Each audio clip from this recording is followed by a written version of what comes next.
अशीही असतात गावं. 12 युवकांचा मोठा निर्णय. शेरीची राज्यभर चर्चा. नमस्कार, आपण पाहत आहात 24x7 न्यूज रिपोर्ट. देवळा तालुक्यातील एका छोट्याशा गावाने आज संपूर्ण परिसराचे लक्ष वेधून घेतले आहे. संस्कार, शिस्त आणि बौद्ध धम्माच्या विचारांची अनोखी ज्योत पेटवणारा एक प्रेरणादायी उपक्रम सध्या शेरी गावात सुरू झाला आहे. देवळा तालुक्यातील शेरी गावात 10 दिवसीय श्रामणेर शिबिर आणि बौद्धाचार्य प्रशिक्षण शिबिरास उत्साहात प्रारंभ झाला आहे. बुद्धिस्ट सोसायटी ऑफ इंडिया तथा भारतीय बौद्ध महासभा नाशिक पूर्व आणि शेरी ग्रामस्थांच्या संयुक्त विद्यमाने हा आदर्शवत उपक्रम राबवण्यात येत आहे. 5 जून ते 15 जून दरम्यान चालणाऱ्या या शिबिरामध्ये 12 प्रशिक्षणार्थींना बौद्ध धम्माचे सखोल प्रशिक्षण दिले जाणार आहे.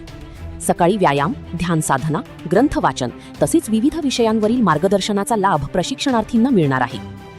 शिबिराचा शुभारंभ दीपप्रज्वलन, पुष्पपूजा आणि धूपपूजेद्वारे मान्यवरांच्या हस्ते करण्यात आला. भंते डॉक्टर बी सुमेध बोधी संघनायक म्हणून तर वरिष्ठ शिक्षक प्रकाश दाणी केंद्र शिक्षक म्हणून मार्गदर्शन करत आहेत. विशेष म्हणजे शेरी गावातील ग्रामस्थांनी अन्नदान, फलाहार आणि चहापानाची व्यवस्था करून सामाजिक बांधिलकीचे उत्तम उदाहरण घालून दिले आहे. प्रतिनिधी Hitendra Bachhav, 24x7 news report, शेरी ता देवळा.